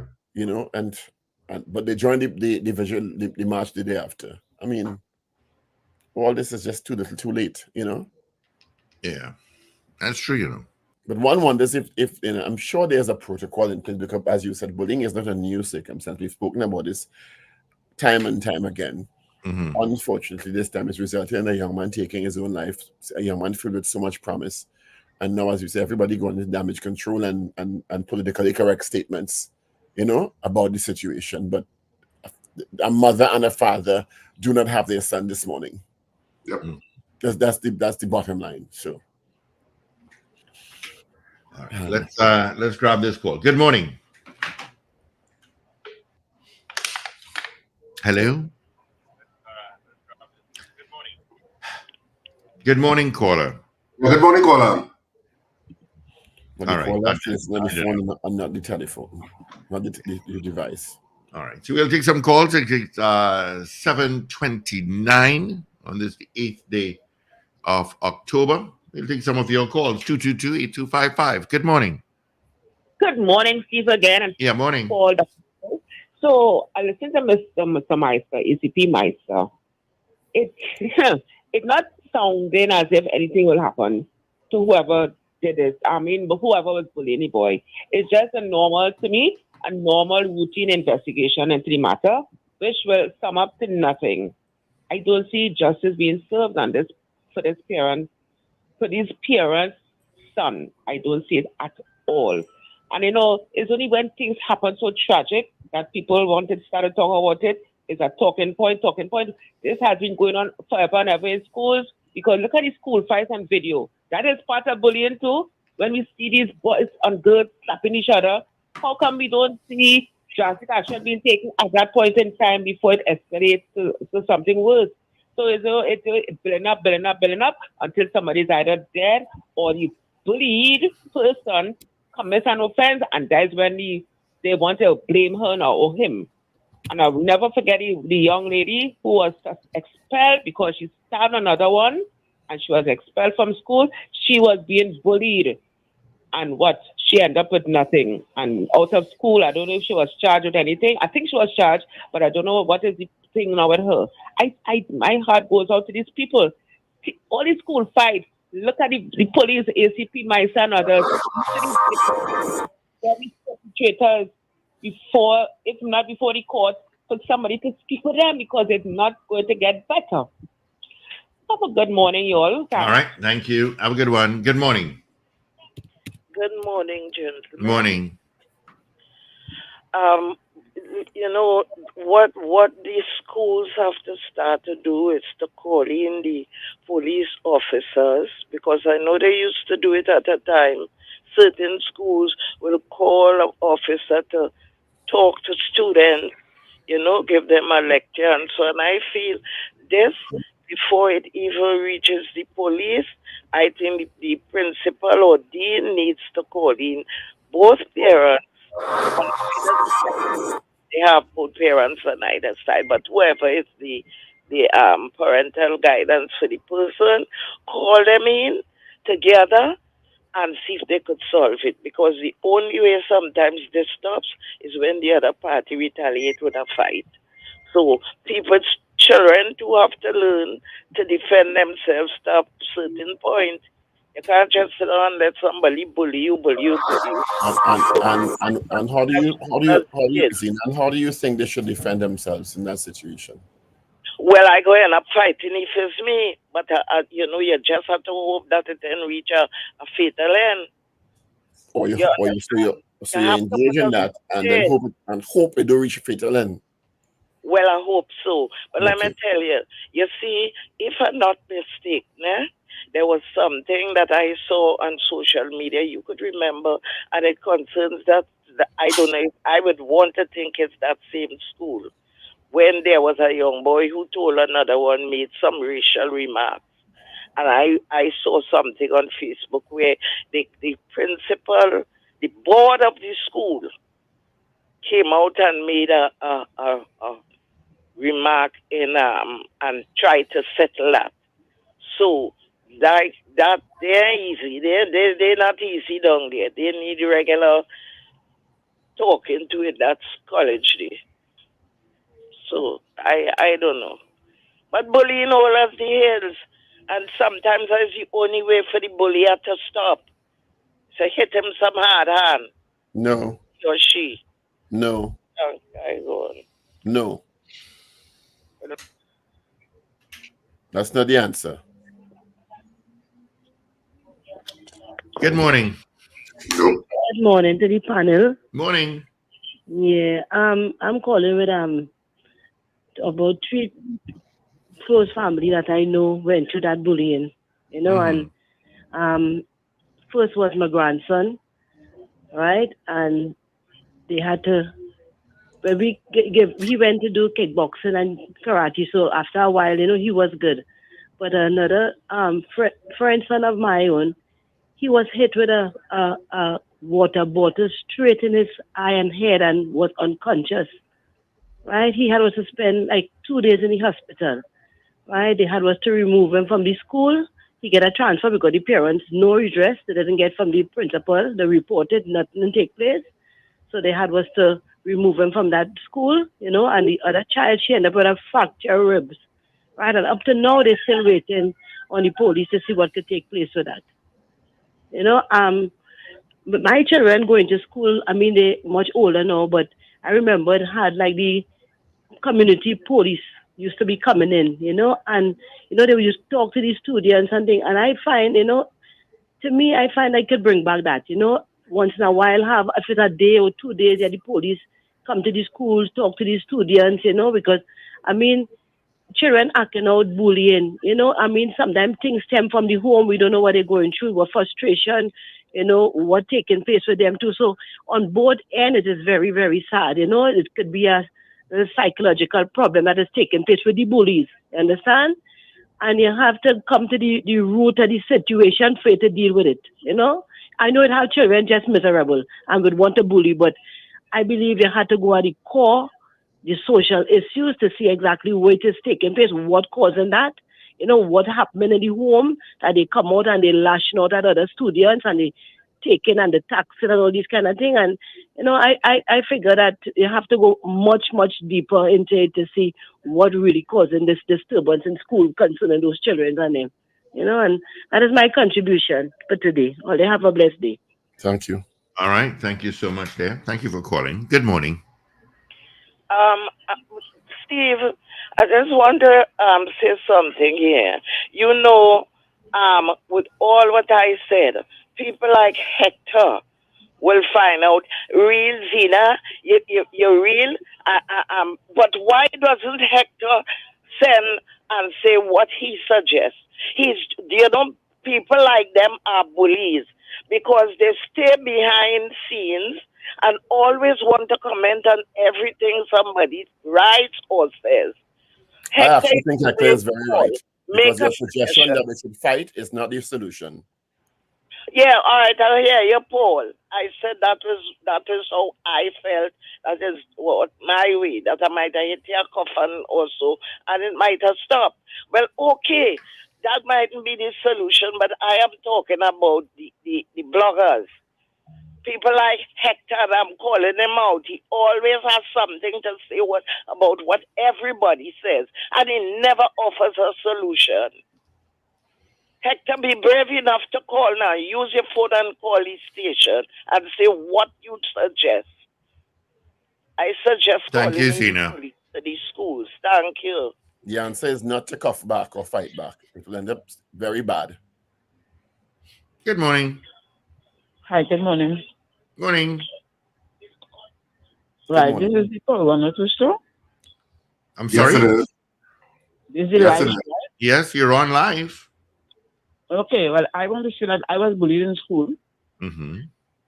And I had to fight my way through. My brother was bullied. And sometimes what people want to do in schools now, they want to take money from you. They want to tax your children and take money from them. And the children have to pay, and the school does nothing about it.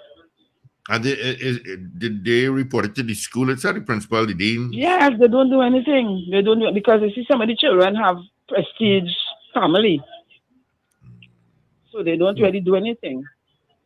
My daughter had a problem where a guy used to be touching all the girls' breasts. Mm-hmm. And nothing was done? Well, that's an offense. That's a criminal offense. That's an offense. The school should be dealing with that. They didn't deal with it. Is it me, or is it that when things are reported that the schools turn a blind eye?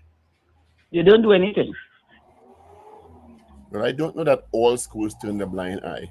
Right, that's what I'm asking. They turn a blind eye. They don't help them because the people have money.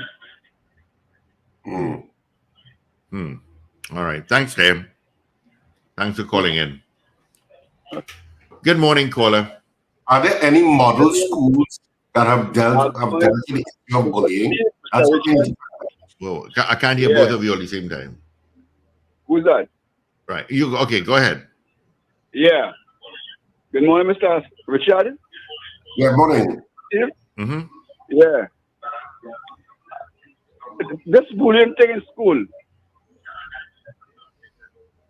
Yes, go ahead. Do not listen to your device. Listen to us on the phone. Yeah, I listen to you on the phone. Right, well, go ahead. Yeah. So talk to us. This thing with school bullying. I went to school picking easy. And we always have bullying the 60s, you know. Yeah? Mm-hmm. Yeah. And it's our guys in the 60s riding West on Street there. When we do anything wrong, they used to cry us in the police station. And the police used to talk to us and warn us, cry by the cell and say, hey, you're going to end up there. You see, we let things get out of hand so much in school with these children and them, with all these groups. What did I watch? When children get in problem, them people doesn't be by the court, you know. Right? I used to go to school go in the market. I grew up in an area where you used to riot, you know, kind of badge on cats, apple jackals, or breakers. And I'm 80 years going on just now. And I never get polled. And I grew up in that area because you know why? The police are not Mr. Talk to us and show us anytime you go so. That is it.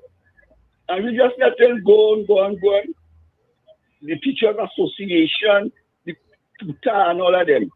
It has amazed me. Right?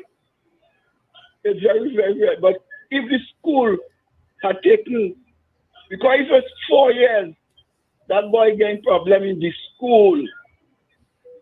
The teacher and the principal, they lapsed. All right, all the best. Yeah. Thank you, Paula. Thanks for your contribution. Yeah. Yeah. Good morning. So which are the model schools, Paul? Which are the model schools that have dealt with bullying? And let them step forward and say, this is how we deal with it?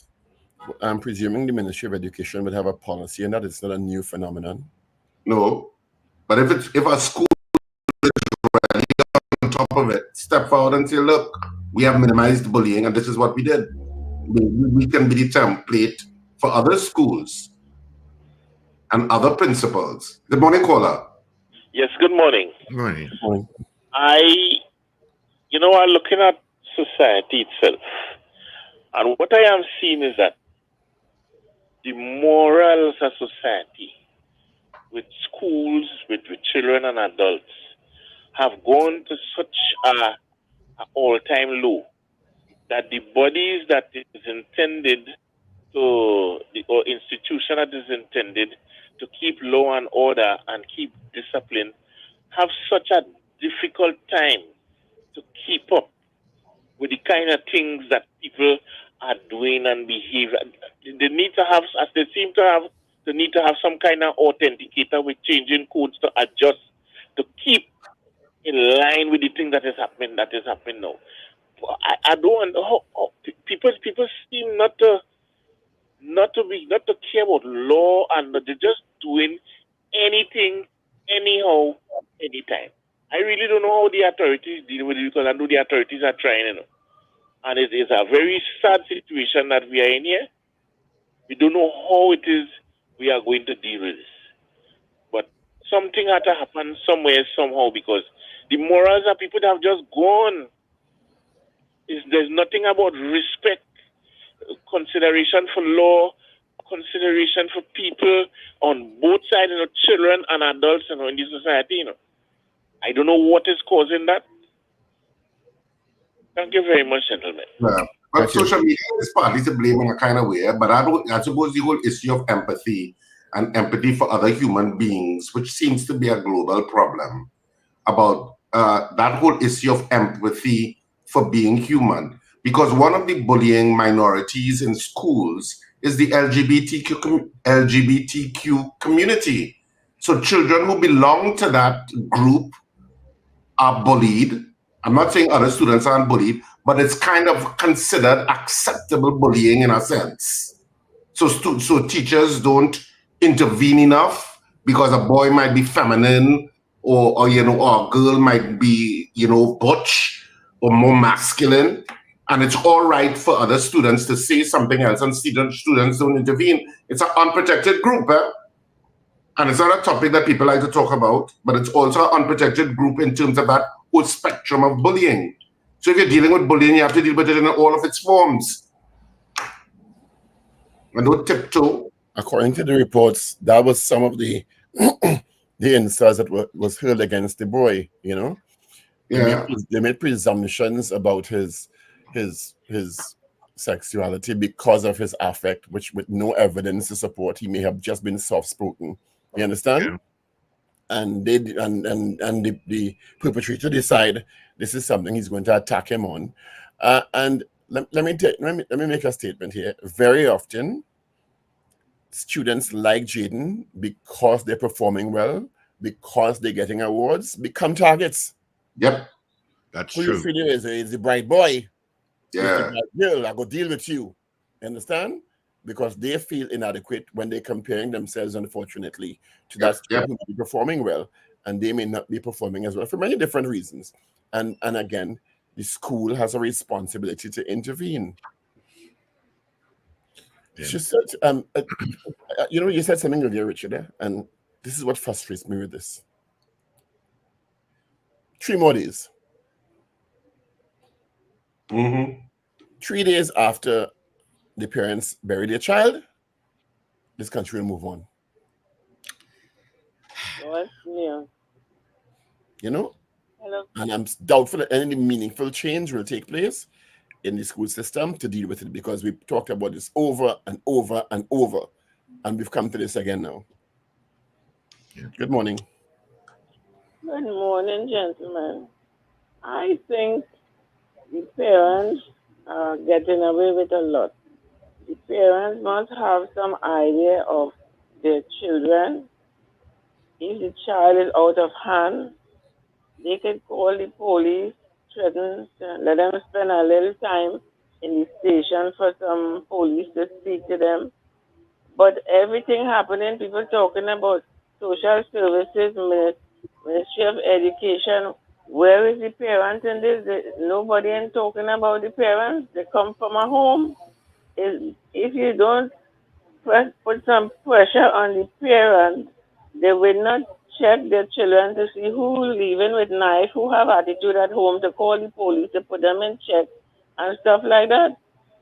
Is the parents just out of it? Nobody speaking about the parents. Is everything else, social services, the government, this, that, and the other. Put some pressure on the parents. If the child behaving bad, call the police, call the authorities. Nip it in the bud there. Don't wait till it reach out in school and reach it to this point. They must know what kind of child or children they have home. Some of them could hide it, but still the neighbor, somebody will talk. Pull them up. Son, what you did in school today? Check your bag before you leave the house and all of that. And we have some parents who didn't have no fathers home, but I brought up 2 children by myself and they're perfect. I never had any problem. So that I don't know what more to say on this. I really don't. Bye. Have a good day. All right. Thank you so much. All the best. Good morning. Good morning. Going one more time. Hello. Okay. Not there. Let's move on. Good morning. Hey, morning, fellas. Yeah, no, what that caller was talking, the one before that, with about the system, and that's the thing. We just did a budget, and we not too sure the system.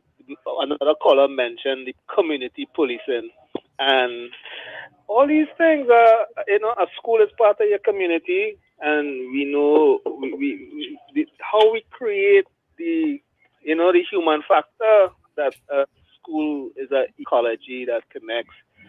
Okay, Ms. Sampson was talking about the parents, the teachers, but the school has children for 8 hour day. That is 5. That's 40 hours, something around there, and multiply that by 4, and then so the school have your child in their care for a work day, and we dealing with all sorts of factors. And yeah, everybody know that story about the bright child who have to hide. We have friends who was afraid to go and get awards because he don't want the other children to know that he won the awards. Hide his books, hide the fact that he was doing well in school, in his academics. He had to be a bad boy. So we have sold the bad boy culture to our boys, and and the girls had to be riled up. But a lot of our boys struggle with this idea of identity, masculine identity, and what it is to be a boy, a young boy. You have fun, you can't laugh, cry, can't do all these rules, social rules, and so our school is a toxic space. It's designed badly. It's a hot box. It have no kind of thing. It's all sorts of. You're going into a prison and set up barbed wire all around it, and all kind of thing. And right, there's a college, but there's secondaries, and there's the environment. And I think what that caller was saying, in the auditing of the systems and the manpower audit that needs to happen to see how it's working and the money that they're getting, how you're spending on it to train, retrain, hold people and audit the system that it work. And the system is not working. And the finance minister made a presentation, but they can't. Let's see if when the minister stands up, that they can connect the dots to show that it works in their rebuttal in the budget thing. And I'm sure they wouldn't be able to do that. Thanks, because Dean. they wouldn't be able to show. Right, thanks. All right. 222-8255, toll-free North Americans, 866-525-1099. Crash is asking what's the number to call in via WhatsApp. We do not take WhatsApp calls. All right? We do not take WhatsApp calls. You have to call 222-8255 or North Americans, toll-free at 866-525-1099. Good morning. You guys doing today? Yeah, morning. Who's this, Captain Ron? Yes, I was with. Ooh, we have a bad connection, Captain Ron. Oh, okay. Let me try and call back. All right. Yeah, do that. Good morning. Good morning, caller. Yeah, good morning to the breakfast. Morning, Anthony. Good morning, thank you. Good morning, Trinidad and Tobago. Unless we have the maximum enforcement, let me say it again, the maximum enforcement of accountability and Very bad connection. Pardon? Your voice is breaking up a lot. Yeah, Anthony. Try and call back again. I think Captain Ron is calling back, so let's see if we get a better connection. Good morning. Whoa, just as bad. That's not. That looks like Milton is taking over your telephone call. All right, yeah. Can't understand anything you're saying, Captain Ron. Yeah. Yeah, but all the best. I know you're in Orlando, so just be safe. Just be safe. All right. Good morning. He's calling the North American line. Toll free line, yeah. Good morning, caller. Morning, gentlemen. Mr. Paul, what is your solution for this issue? My solution is a definitive policy for schools to follow, more social workers in schools, and an audit system where schools are checked to see if they are applying the protocols. Yeah, there has to be another system. Yeah. Everybody think it is a joke and things serious. Some parents can't control children. I don't know anybody. I didn't hear anybody this morning deal with it in a jocular manner at all, quite frankly. Some parents cannot control the children. They can't speak of them. They can't do anything to them. And some parents, because they have status, ministers' children, they're doing what they want. Yeah, some parents are actually afraid of their children. Right, so all these things they have to deal with. Yeah. All right. Thank you. There has to be a mechanism for that sort of dysfunctionality to be, one, flagged and interventions taking place. Because parents bring up those issues in court all the time. A child beyond control orders, and stuff like that. So you can't just ignore it if dysfunctionality, and so that's part of the issue. How do we flag dysfunctionality that is going to deteriorate and have somebody exit with that dysfunctionality that later on becomes a criminal part of the criminal? Right now, unfortunately, in many circumstances, the audit is the tragedy at the end. Yep. And the audit shouldn't be the tragedy. The audit should be before all of this happens. That's why I said there need to be systems in place to audit that schools are following the protocols, because I guarantee you, ACP Meister says it, there is extortion in the schools that they call in taxing, that has continued, that the police are trying to deal with. But how are the school authorities dealing with it? Yeah, people steal. Long ago, it was considered mild by stealing lunches. But that has escalated. More intense than that now, by far. People taking your money at the cafeteria and You had to pay to go in the cafeteria and you had to pay to go in the classroom and all kind of nonsense. Yeah. Thank you, caller. The school system has to have an audit. Yeah. All right. Hello.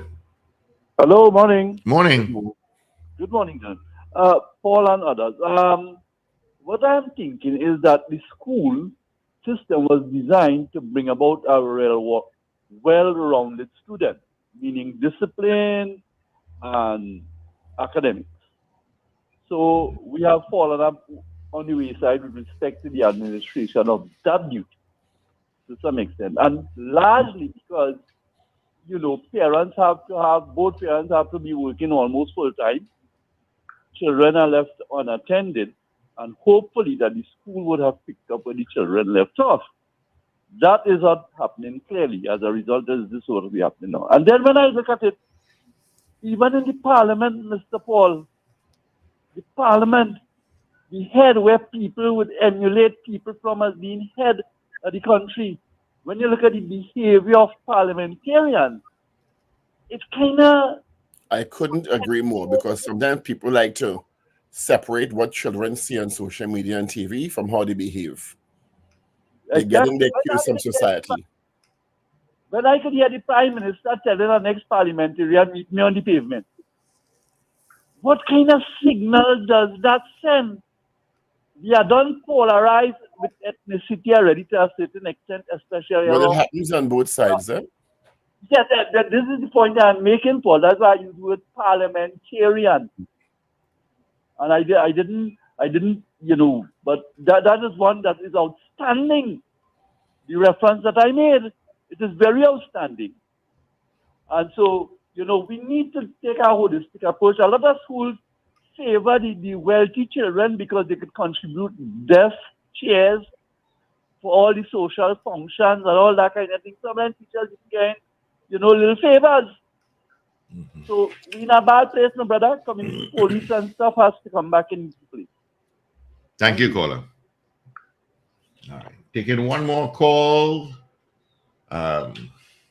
Good morning. Good morning. One more time. Good morning. Not there. One more time. Hello. Hi, good morning. I'm Jessica. How are you guys? Morning.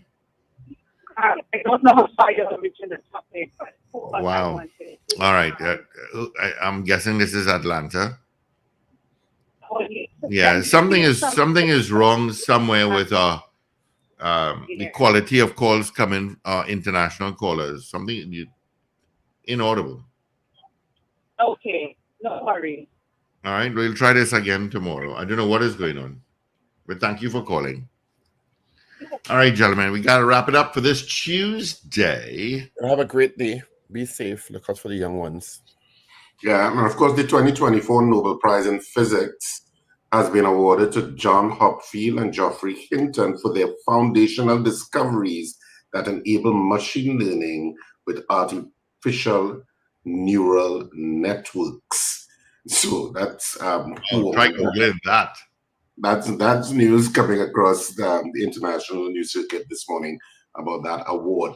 Theater's on this weekend, people. That's extravagant news. It's on at Cipriani College after Queen's Hall and after Supper. We're now in Cipriani College this weekend, Saturday at 8:30, Sunday at 6:30. Get your tickets early. The box office at Cipriani College opens from 12 noon to 6 p.m. from tomorrow, Wednesday. And of course, tickets available right now at K Squared Fashions, West Mall, East Gates, and Brentwood Mall in Chagonas, Jabini Rawa in Tunapuna, and Tony's Florals, Valsey in Schaffler, Auto Services in Schaffler, say it with me, and Electronics in Arima. Have a fantastic day, whatever you do on this Tuesday morning, and speak to you bright and early tomorrow. And remember to smile and laugh. It's great for your health and a great de-stressor. All right, let's get into our 8 o'clock news brief. If you This is your news bulletin from Power 102 Digital. And this is your update to 8 o'clock on Power 102 Digital. I'm Avril Centil Bob. Good morning. Investigators are to meet with a person of interest allegedly behind the bullying, along with his parents this morning, A full investigation has been launched into the death of Jaden Lalchan of St. Stephen's College, who committed suicide as a result of bullying at his school. ACP Meister gave the update on the Power Breakfast Show this morning. He also called on members of the public to cease and desist from posting and sharing images of a student believed to have been involved in the matter on social media, naming him and posting pictures. ACP Meister said that reports can be made to the Trinidad and Tobago Police Service if parents or caretakers believe that their child is being bullied at school and they feel they are not getting redress. He said, unfortunately, the police are only involved after things escalate. He said the school also has a responsibility to contact the police service and appraise them of a situation that concerns bullying. He also revealed that a Trinidad and Tobago Police Service-led anti-bullying campaign will be relaunched in South Trinidad soon. Meister said the anti-bullying campaign, when launched, will target schools in the Southern Division, followed by the Southwestern and then the Central Division. Jaden's funeral takes place at JRD Convention Center, St. Croix Road, Princestown at noon today, followed by a private cremation at J.E. Guide's Funeral and Crematorium in San Fernando. Education Minister Dr. Nian Gatsby-Dolly is asking the public to be responsible with their comments and actions in response to the death of 15-year-old St. Stephen's College student Jaden Lalchan, following allegations that Lalchan took his own life on October 3rd because he was being bullied at school. There has been outrage and sadness on social media. However, some individuals have begun targeting and attacking a student believed to have been involved in the matter, naming him and posting pictures on social media, inflaming the situation further. Minister Gatsby-Dolly said Lalchan's death is tragic and the ministry has extended its condolences to the bereaved family and Jaden's school community. And criminal charges have been laid against a man and a woman in connection with a brutal attack on a 1-year-old child who was found battered and bruised and gasping for breath on a bed in Clarkston Bay last week. ACP Meister confirmed yesterday that a 24-year-old woman and 44-year-old man were charged with attempted murder, neglect, and ill treatment of a child. Instructions were given by the Director of Public Prosecutions yesterday morning for officers of the Child Protection Unit to lay the charges. A third person, a 19-year-old woman who was detained, remains in police custody. Police are awaiting instructions on whether charges would be laid against her. Well, that was your update to 8 o'clock. I'm Avril St-Hill-Bab. Look out for more news in full at 12 noon. Up to date and credible. Power 102 Digital.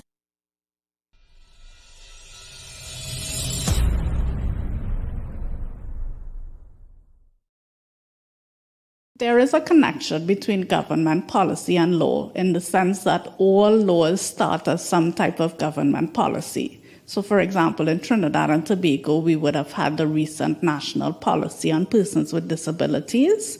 And that policy talks in very strong terms about the need to both enact laws to provide for the human rights of persons with disabilities. It also talks about the need to amend laws that we have on our statute books right now that discriminate against persons with disabilities.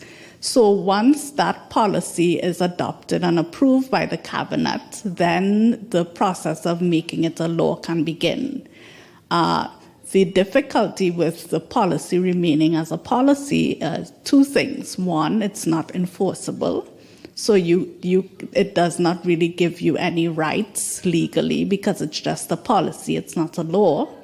And the other thing is that policies can change over time. Policies can change over time as the needs of the government or the focus of the government itself changes. It can change if the government itself changes. So that it's not enough for us to say, well, we have a policy. We have to take that further step to make the policy a law, because that is what will give full protection for the human rights of persons with disabilities.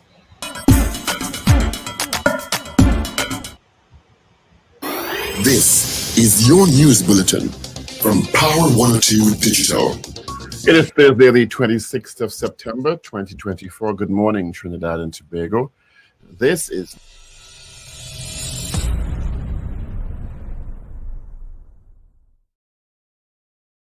I believe that without legislation in Trinidad and Tobago, pretty much nothing gets done. And when it comes to people with disabilities, legislation will assist by way of education and especially employment.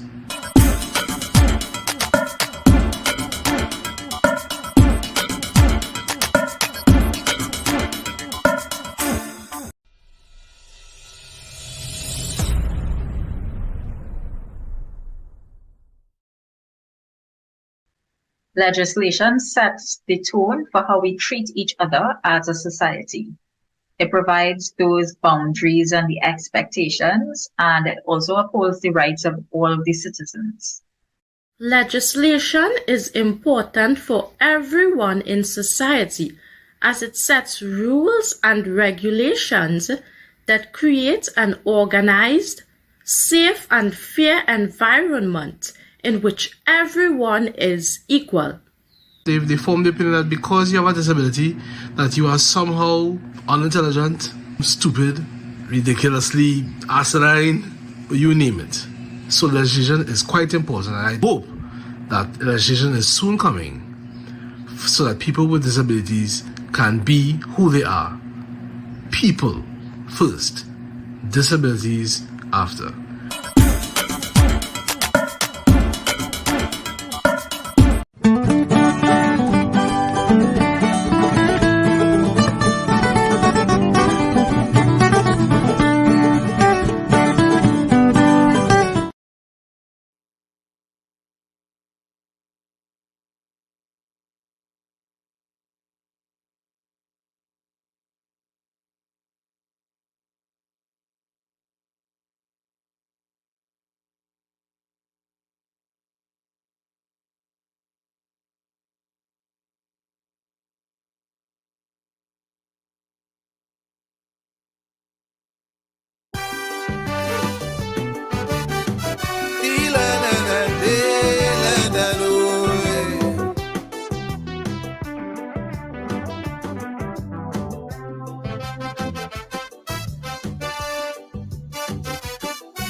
Well, nearly every day I'm crying for mine.